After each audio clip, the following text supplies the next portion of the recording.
template that you would use if you were going to set up a shopping site.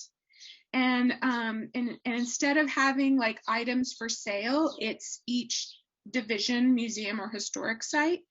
And then we have our programs listed, and our programs are free. And actually, Keith, I'm going to meet my goal as soon as I'm done with talking with you guys. I'll have seen this school year 1,000 children in my little room out of my house.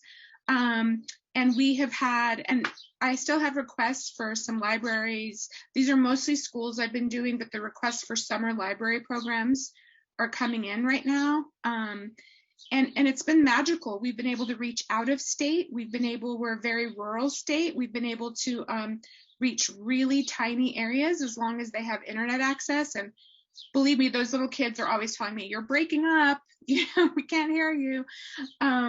But really, I want to be like, I'm sorry, it's because you live in an area that our state has not given you viable access yet. But it's been a really magical way to reach an audience during the pandemic. And it's something that I think we've proven to our state and the powers that be that this needs to exist, even though we're starting to return to our offices and return to our sites. And it's very doable. It was 5 people who didn't really know anything about WordPress, or they're not webmasters. And I have to say, for our educator group, it was really important for us to also learn what magic librarians are. Like, we already know that, but we had no clue. I'll say no clue, but really the depth of skills and knowledge and tech and things that really helped our jobs. So I also want to say, like, if you have the opportunity and you're not collaborating, you're barely collaborating with the museums in your area, it's been a really beautiful connection between us. I did just come out of a meeting with that group, and I said, "Hey, I'm talking to this group in Minnesota," and our state librarian was like, "Why are you talking with Minnesotan librarians?" Like, he was like, "What's going on?" And so I have to say that everybody in this group in New Mexico is really willing to like work with you guys, or show up at programs, or answer any questions, since I don't have a lot of time with you. And then the other thing I just wanted to quickly mention is we have also, during this time in the pandemic, been working with AmeriCorps. We have a group of 4 AmeriCorps volunteers that are interns that are developing content for our Learn section of our website. And I am really behind editing, but there'll be a lot more content added. And at my cultural center that I work at, we have a library, an archive. I work in the art museum. We have 3 theaters, a genealogy center. And so we are putting educational materials and resources up on that Learn website, but we couldn't have done it without these AmeriCorps Vista group of people who are working with us. AmeriCorps, it's weird that we actually have AmeriCorps volunteers for this type of program. The mission of getting these interns is to help poverty. And the people who wrote the grant are writing it from the idea that we are a very impoverished state and in our rural areas, and providing these resources. And so that's been another really positive thing to come out of the pandemic. We have not had online resources in this way before. And so there's lesson plans that meet some state and maybe national art standards. And then there's also just connection to our art museum and cultural. A lot of people are into Day of the Dead. We're trying to represent Day of the Dead besides just the commercialization, Coco, and also not just Mexico, like Guatemala and other countries also celebrate Day of the Dead. So I don't know I know that was a lot just kind of thrown at you. Does anybody have any questions for me, or Keith, anything I didn't kind of cover that you wanted me to? No, that's really great. I was trying to be real careful with your time. For everyone on the call, I have included 2 new links on the Padlet directly to the programs that Alana is talking about, the one that includes her organization as well as the broader organization. And what surprised me is kind of the breadth of all these programs. Also, the possibility of doing a program in multiple languages versus just English. That's a potential. And it's a statewide resource, but it to me looks like a national resource. And I just thought, since you're all kind of in the thick of this as well, there might be even collaboration opportunities, or just like seeing what they're doing and how they're doing it, to talk to them. And then I will share the Elena's contact information with you in my slides, and then I'll just be part of the Padlet too. And I can put my email too here for that. Oh, thanks. Yeah, and I have to say, it was one of those things that we were doing it as a state resource, and we never expected it to become a national resource. And that's where it's been magic. I'm like, what's my email? Because we have, especially because we have a history museum in New Mexico, and then we have a history department at the cultural center I work at. And people have really been reaching out to do like the Camino Real presentations from history museums, and for people to even learn from other areas about Southwest culture. I don't teach this, but I run, this is another thing just to do that has been magic, is Colcha embroidery, which is a traditional Spanish colonial embroidery, which the stitch is actually very similar to other cultural embroidery types. But we started running that on Zoom once a month, and it's funny, the last month when we met, we had one person from New Mexico, and everybody else was from outside New Mexico. And I swear, this program gives me all the feels. I get teary sometimes, because you have all of these, women who, and sometimes we've had a couple men who are embroidering together like a sewing circle on Zoom, and then they all hold up what they're doing. And it's been really amazing to kind of connect in this broader sense. So I just want to tell you guys about that too, because if you're interested, anybody can, that's free as well. And people register, and I send out the Zoom link, even if you just want to see what it's about. It's pretty cool. This is great. So I encourage you to reach out to Elena directly, or you can get back through me, however you want. Look at those resources, kind of just scan them at least. And that's all in the Padlet. And thank you so much for jumping in on your busy, busy day. Yeah, thank you. I'm going to go make piñatas with 4th graders. So, thank you guys. Be well and take care. Thanks, Keith. Thanks. Ciao. See ya. All right. I am now going to shift over to my little PowerPoint. It has my there, and put it up here. I suppose I could have shown this at first.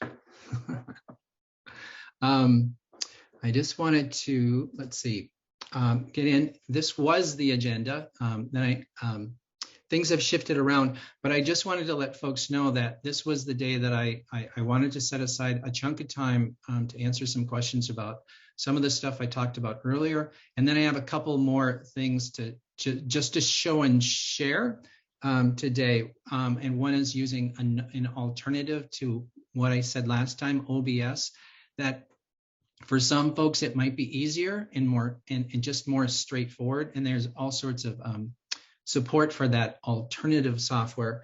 And then, like I said, right at the end, we'll leave a little time for evaluation, if that is how it should work. Yep, Leah's nodding. So let's see, I'm going to go on to here. And then, like I said, Elena's information is in this slide, and this slide deck is in your Padlet, and the Padlet is up. And I put the link in the chat for you. So I'll jump out of sharing and just open it up.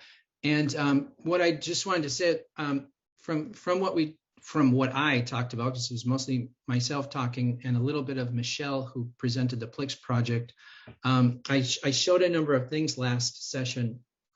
I didn't leave time for people to ask almost any technical questions at all. So this was the session for doing that. and then to add some more stuff for you. And I can also, it'll be up to you. I can also jump in and show you things too, and then we can leave time for a chunk of time for questions at the end. But this is where I get quiet, and you can turn on your microphones if you want.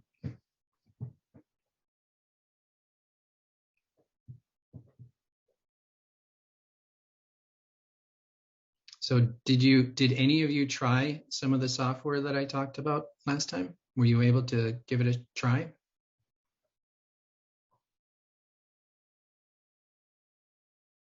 Okay. Well, I don't see anybody jumping up. So then I think what I'll do is I'll move on to the next little chunk. And that will be just talking about some other aspects of these presentations. So then I'm going to share my screen again.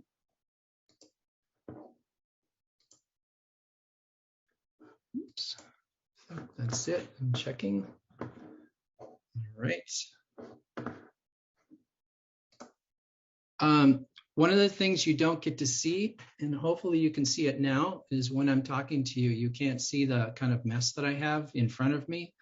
One of the parts of doing these presentations that I need to be aware of, especially during kind of a hands-on working workshop, is that I have to have I set a stage so that I'm able to not only sort of do the hands-on work, but also so I'm able to kind of keep track of things. And maybe if you listen to NPR, you've seen pictures sometimes of them in their studio. It's a similar thing. So what you're seeing in this image is I have a second screen, and whenever you see me turn my head, I'm looking at that screen. The little screen below the big screen is my little iPad that's on this call. You might see an iPad that's called iPad Kiki. I have that so that I can see what you're seeing, because otherwise you'll hear me say, can you see this? And double check on that. And not everybody has their microphones on, and not when you're doing a presentation, you can't always see, if someone is acknowledging that you indeed are showing what you need to show. So I have a little iPad down below in that, just that big screen that's logged in and just shows what it should look pretty close. Every computer is different, so it might look slightly different. And then I always take notes, and I have an extra keyboard just so I'm not putting my hands up like this typing while I'm talking. I get them down here, and I can secretly type like this. And unless you hear me clicking my microphone or my mouse, you don't know that I'm necessarily typing. So it's a little bit of trickery, but it's also just like setting up the stage and then prepping. The last thing, you probably can't see it very clearly in the photograph. Well, maybe you can. In the upper right of my big screen is a little clock. I had to put an on-screen clock so I could track my time. And I noticed that different people do this in different ways. And that was super helpful. I just got a little app. I had an old clock, but it was clicking so loud, ticking, that you could hear it on the microphone. And someone would always, every presentation, ask, what's that ticking sound? So I stopped using that. So I'll go on to my next slide. The next part of what I wanted to show was the type of setup that I have just for the physical setup. This is to allow me to have a camera above my my materials. And I wanted to point this out because I'm using this kind of odd thing that's a bendable, posable arm. And I put a link to the materials. I had to build it. I couldn't find something. And I found a website where I could get the materials to build this arm. And it allows me to flexibly move whatever camera is hooked up to my to that arm in any position, unlike a tripod. Super flexible. So that's what I use. But I've moved through all sorts of different stages of moving different things. So this was something that I used earlier. This is it's just this little mini camera tripod, and I just had my phone pointed at it, and I couldn't quite I'd have to wiggle my arms around and hands around that to be able to get to do work while I showed it. But it did allow me to separate my work area from my camera area. So you can see what I used in that one.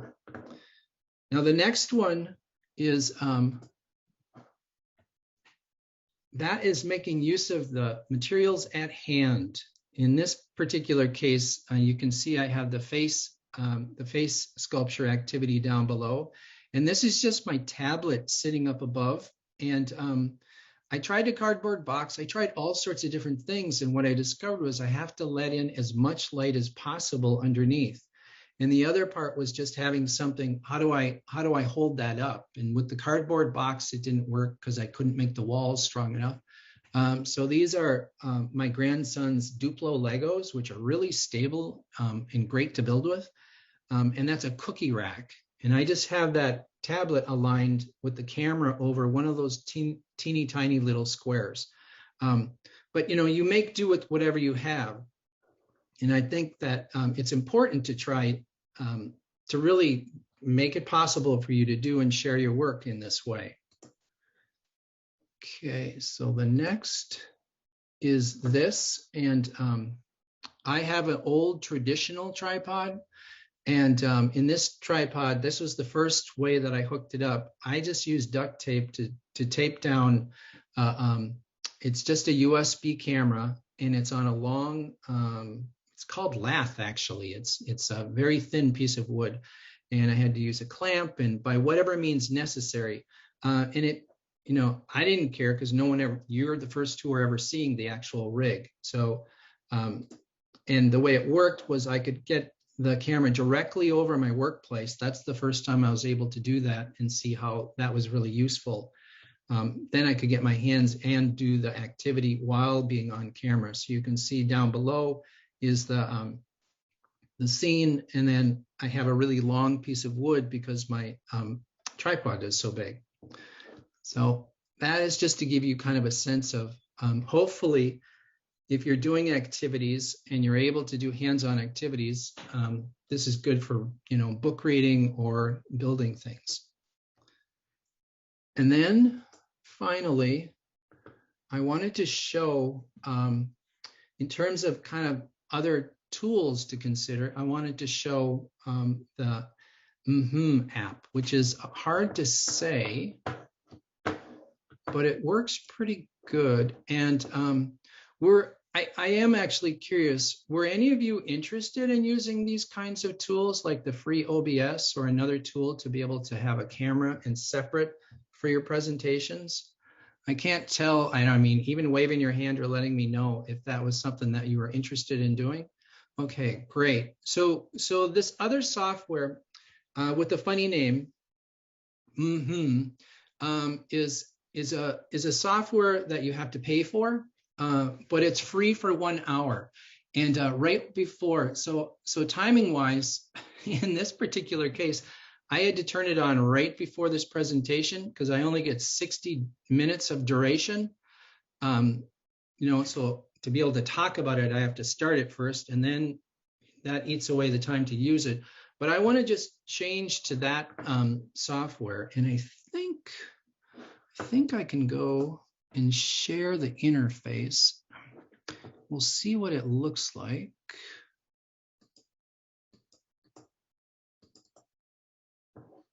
And I see it there. Okay. So it looks kind of similar. It's kind of a black screen, and in the center is where the stage is. Down below are where your little parts are, the different streams, if you have slides or another video. And on the side are all these different parts that you can quickly assemble. So what I want to do is show you what it looks like. So I will stop the share in action and change. Now what I'm doing is I'm not sharing now. I'm going to change this camera into the other software, And I think, is that working? It is. Great. So this does exactly the same thing. You take one video feed and you connect it to another. In this particular software, they have a zillion videos to help you understand how to get started. And I want to show you something pretty interesting. Watch the little picture of my face. up in the corner? Watch this. I'm going to move my head. Are you seeing that?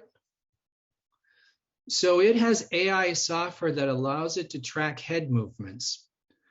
And why that matters is, now watch this. I'm going to jump over to, hopefully,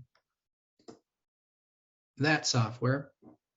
This is OBS, kind of looks the same, but as I move, I can move in and out of frame. There are just different sort of bells and whistles and things that help it make it easier for you. So I'll switch back so you can see it again. And so this one has a lot of controls, and those controls, there's backgrounds you can add in. You can, I don't know if it'll do this on the fly, maybe it will. Yes, you can change the position and size. You get a circle instead of a square. Maybe that's better for faces. I suppose I could move it while I'm talking to you and entertain you that way. But the point of this software is that I have found that if in one, it's a free unsupported software and doesn't try to make a lot of its support materials directed at educators. The other software is a professional type of software, and you have to find all the resources to know how to use it. That's why I made the tutorial. But with the from the get-go, it has software, or it has tutorials that really do show how to use it, and if you want to integrate other things. And probably maybe the most important one is, instead of the background, you can just tell it to show a slideshow. So that slideshow that I jump over and out of, which is the, I'm just using Google Slides, but I have to go to it. This integrates all that, and this background turns into the slideshow. Does that make sense to folks? Maybe.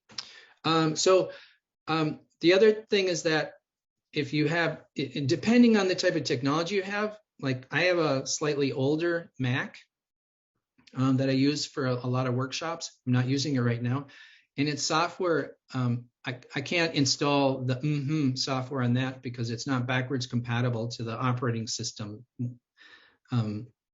level. It has an earlier operating system, so it doesn't work. So it actually only works with kind of newer computers, and if you have a newer computer, then it's not a problem. But that's a deficit for me. That's why I can use the OBS for anything I want, but I have to learn more.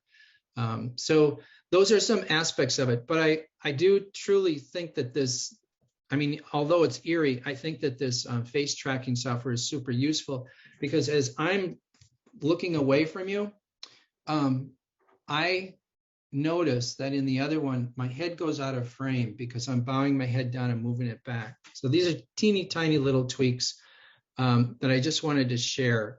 So I will stop sharing this screen. Move on to back to me. So those are a couple of the items that I wanted to share with you. And also just talk about last week in terms of, oh no, that's the other thing I wanted to do. I wanted to go to the Padlet. I apologize. There it is. The last thing is the Padlet.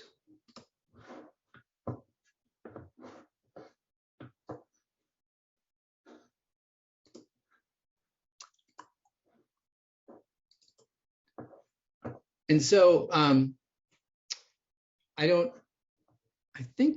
put the link of the Padlet in here. The other resources that I wanted to share were what I just talked about, the software that's in this column, the link to the type of tripod equipment that I use, that I have found seems to be the easiest.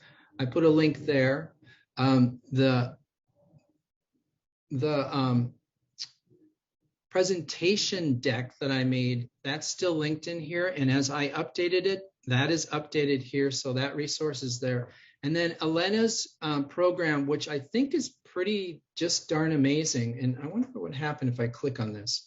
Did you guys Yeah, it looks like it showed up. So this is what Elena was talking about, and the breadth of programs that she's doing. I'm actually working on a piñata workshop myself, and she's done piñata workshops. And I reached out to her. She, besides being someone who has these resources available to you, she's also really fantastic in collaborating. So I would highly encourage you to talk to her and explore these resources. And the one other one she wanted me to talk about was this, which is the cultural center where she works. And they have, so if that made sense, first we are looking at a state program that she is one of many, many, many different programs across the state. Now I'm looking directly at her organization, the National Hispanic Cultural Center, and they have not only programs, virtual programs, but they also have mentoring programs, and they do just a ton of collaboration. And they have a collection that she works to build curriculum to share with others. So I don't know if she mentioned it, but they have a local artist who created an anime called Tamale Man, and he does a superhero workshop class that they can make virtual. And I'm currently myself organizing a comic book class, but this comes from a cultural background that allows me to kind of grow the audience that is available to it. So I'm talking to her about talking to this gentleman, and she's like this fantastic resource along with the cultural center's collection that I can dip into to create my presentation. So I think she's pretty amazing and really great to be able to reach out to. And so that's kind of the other information I updated on the Padlet, and I'll stop sharing there. So is anybody doing story times online? Is that mostly what you're, okay. Keith, I was wondering if you might have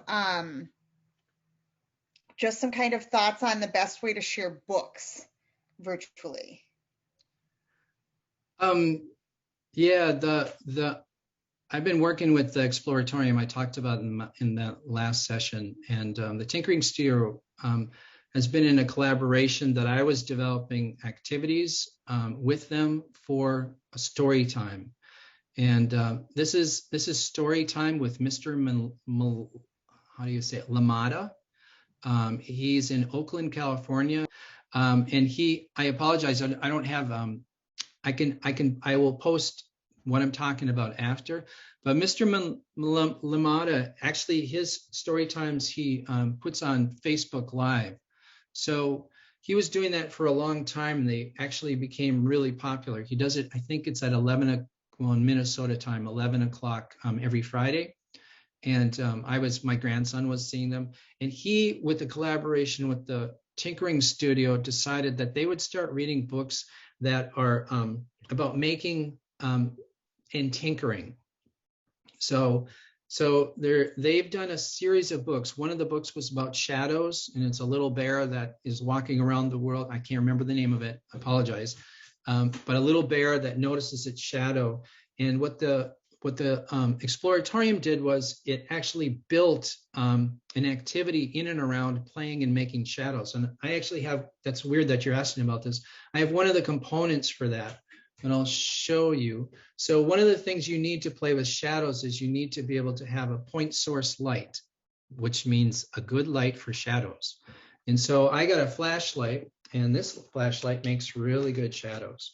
I don't know how I'm going to do a shadow right here, but this flashlight is something that you aim at a table on a surface to create shadows. And our whole point in this is that we reached out to parents before to help them think about how can they stage a shadow play area so that when Mr. Lamado is reading, they can play with the shadows. And so here, I'll turn my camera on. Let's see, which one is it? That one.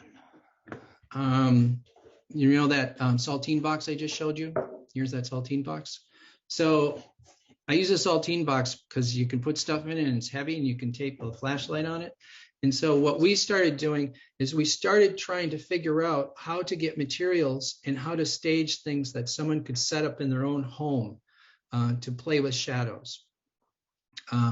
So that and one of the other things that they started playing with that we developed out of that, not only playing with shadows, I'm doing this on the fly, you guys, so pardon if it's kind of goofy, is actually drawing the shadows and turning them into other things. And the whole point being that you can create and quickly create, so that's not a lot, but you can quickly create a couple items that let you explore the phenomena that is being read about in the story. The second one, what is it? It's all about balance, and it's really interesting. There's a series of little books that are about balancing, and it's birds balancing on trees. So maybe I have it in here. I'm going to try to find it while I'm talking. The Exploratorium, we also worked, I might have even mentioned it in the last time that I talked with you. We talked about balance. Oh, there it is. So they made these materials that I'm going to share my screen with. Hopefully you can see what I'm sharing. I'm checking my little screen that I talked about and I see it on there. So they made very, very, very simple materials. And the idea was in the storybook, the birds are, I think they're like flying around and landing on the ends of trees, and one bird lands and then it tips the other bird. And it's this funny little story, and there's a whole series of these books, but there's a phenomena in the storytelling that Mr. LaMotta is reading about. And while they're doing that, they're playing with very familiar and simple materials. So big stuff and little stuff, pencils. I'll go to the top, which is really great. The use of Wonder Foam and wire, just really simple things to play. And then in this picture, in this video, you have to make a stationary object to balance things on. So that series with Mr. LaMotta, I want to say Limnada, has been really based around, and I'll get rid of that, put me back on, based around taking narratives, and with the narrative, looking for some experiential thing, could be physics, could be, like shadows or light or color or sound. And with the collaboration with the Tinkering Studio, they're just taking little bits of those, and then the Tinkering Studio staff, and I got to help with this, building things. Now this one's about tensegrity. This is rubber bands and sticks, making these little teeny tiny shapes, and that could be kaleidoscope design stories. In other words, taking stories and meshing them with a simple activity. Is this making sense to you all? And I think to me, it's incredibly creative. Sorry, I thought I turned it off, but I didn't. I think it's incredibly creative, the notion of doing a story, but also we're going to do an accessible, familiar object-based activity, and then tinkering with those activities beforehand. So for me, I was like, well, of course, I have a special stand that holds a light, and I have all this equipment and stuff. And then I'm like, well, I refuse to use all my special stuff. And I went into the kitchen and I said, how would I manage to make a little light stand to be able to do that? And what's a point source light? Well, actually, cell phones have incredible point source lights. Here, I'll turn one on. These cell phones, which most parents have now, they have a built-in lamp that allows you to do that. And the whole point behind this and those story times is taking the story time book and then working with a creative person or yourself, an artist, and collaboration is really good. Or looking at the resources that the Tinkering Studio has been putting out, looking at Mr. LaMotta's. He has all of his readings recorded, so you can go back and see what those were. So that's a long answer to your question. Yeah, I'm super excited about Storytime plus narrative plus activities.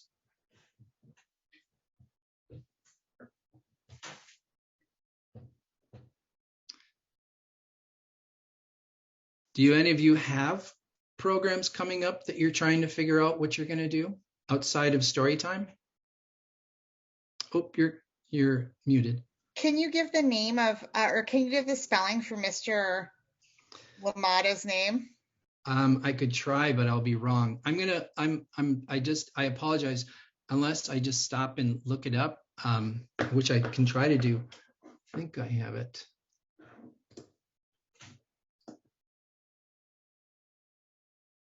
Storytime with Mr. LaMotta.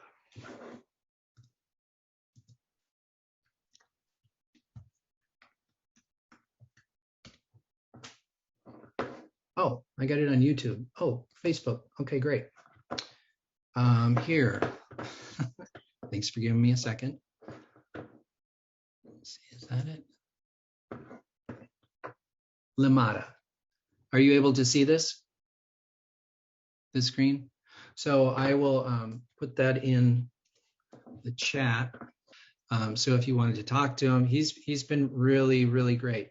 And I'm trying to see if I can just come up with some of his series that they did with the Exploratorium. I don't see it right away, but I'll put this in the chat. Turn me back on.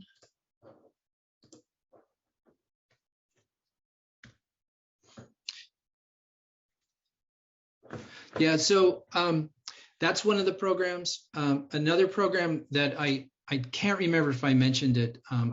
Maybe I did mention it. I worked with the Ramsey County Library System just a couple of years ago. I developed a whole series of activities that were put in tubs, and those tubs were distributed around the Ramsey County Library System.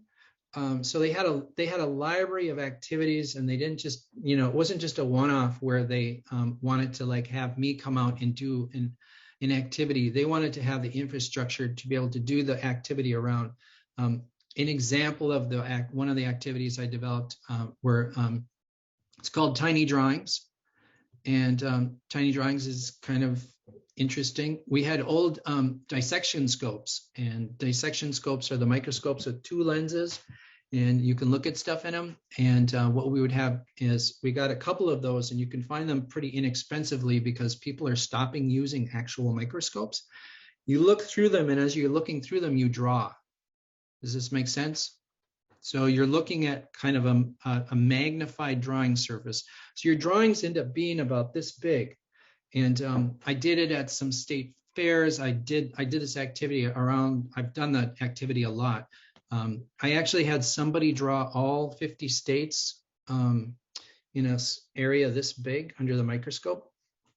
And there's something about doing these kinds of hands-on activities that really encourage people to kind of get lost in stuff. So that is something we packaged. We got some microscopes and materials and pens, micro pens, put it all in a tub. And then that tub was used not only at that library, Central, downtown St. Paul, but then they had, I think I did eight to 10 of these different activities, and they were distributed. Now, I don't know if you can get access to them. I don't know if they still have them. Maybe they stopped during the pandemic. I don't know, with cleaning protocol and such.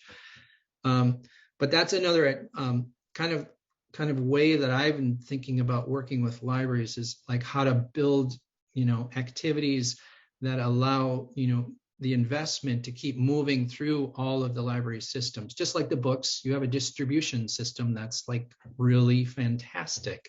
And most organizations do not. So you could come up with stuff. And I will be working with Leah to actually develop some activities. I don't know if this is self-promotion or not, but I will be making some activities that will be shared out to the library system. So that's another part of what I'll be doing. No, you know what? And well, we have a captive audience who doesn't seem to have other questions. You could certainly ask them if there's any feedback you're looking for on the activities while you're still kind of in the ideation phase. Oh, actually, even ideas about activities. This one that I have been talking about, these little sticks, this is something I've experimented with for a long time, and it's this notion of using simple materials to get people to think mathly or mathematically or geometrically, but not, I have to do math now because people like me don't necessarily like talking math. So I tried to figure out all sorts of different things that sort of let you physically and kinesthetically and creatively explore those ideas, but I don't know if any of you have ideas you want to share or things that you're curious about, things you noticed. So that's one of the ideas. The tiny drawings is an idea. I usually try to talk about a little bit of technology in any kind of activity. So potentially, I've worked with, I talked about Scratch just a tiny bit, but Scratch is an online programming interface. I've worked with the Scratch team for probably about 15 years. And I always try to talk about that as a really fantastic way of kind of providing animation and anime and drawing experiences for kids.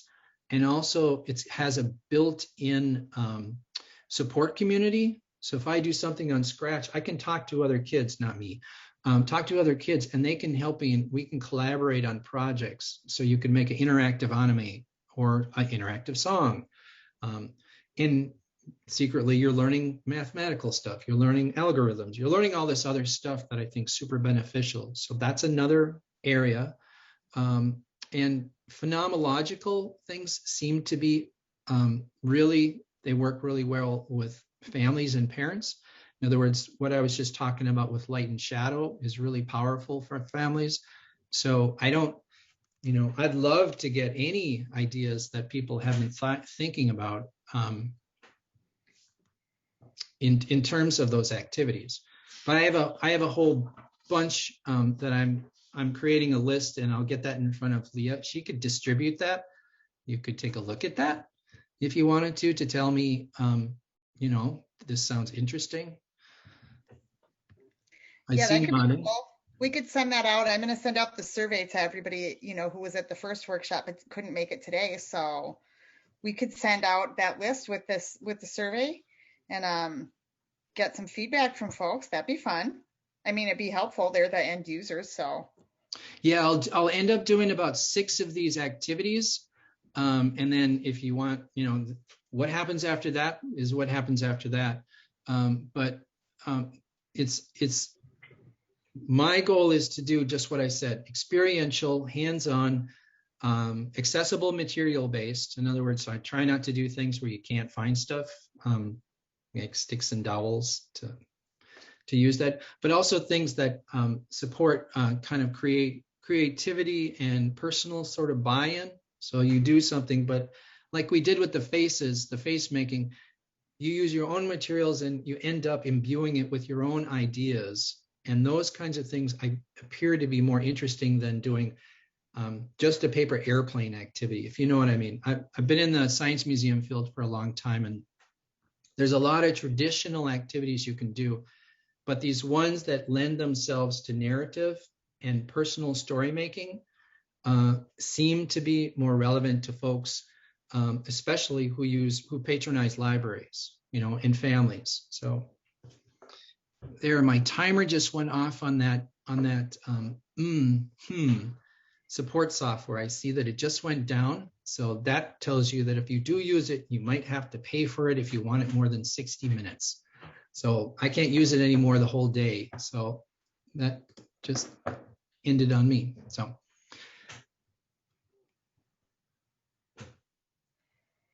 Yeah, so if you have a dream topic or something too, you can send that to me, and I can pass it along to Keith. But we will, yeah. We'll I do have it on that. Someone said, "How is this?" I haven't been looking at the chat. Sorry about that. We got that. How his name was spelled. Great. I don't know. I actually don't know the age range that at least all are working with. So it'd be great to actually, for you to tell me what's the age range that you're working with.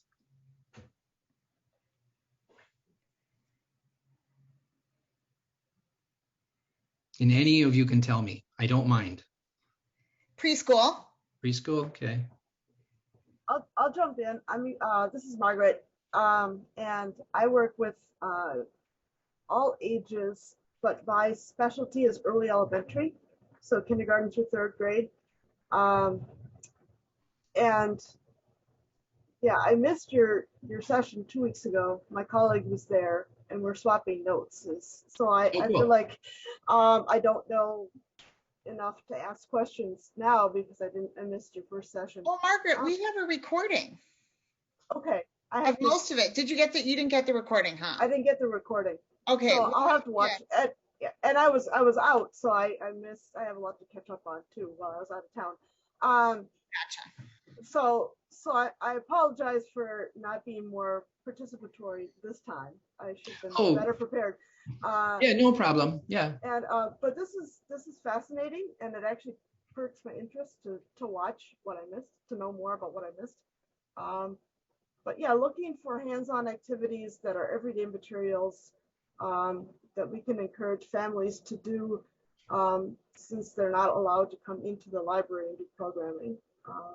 And for me, mostly it's like book club, read a book and then do an activity that's based on that. And so I've read a book about architecture, and then I've tried to make them build their own thing with marshmallows and toothpicks or straws, and talk about structure and balance.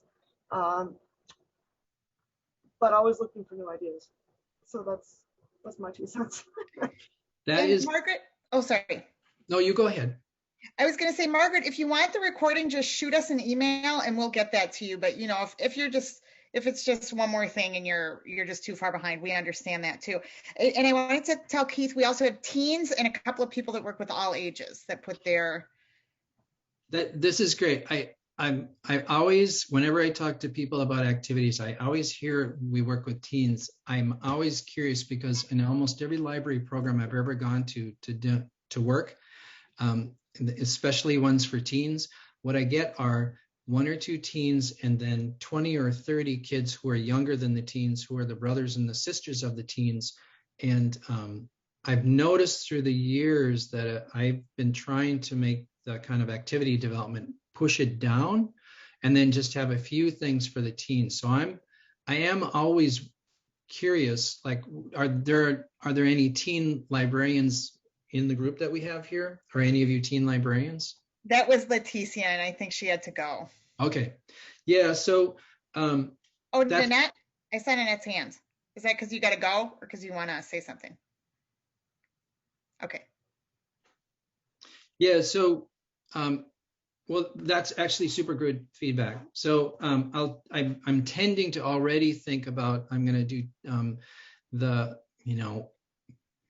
4 to 12 range tends to be the kind of developmental target that I go for. And if it's 12 years old, and then have a few things that are a little higher than that, but not super simple stuff. I tend not to, I don't like to talk down or develop down to people because I'm working with my 4-year-old grandson, and he's doing incredibly sophisticated. He has sophisticated thoughts, and kids do, and they have serious sophisticated thoughts, and those things I want to honor in terms of activities. So he struggles with this kind of activity a little bit just because the motor skills.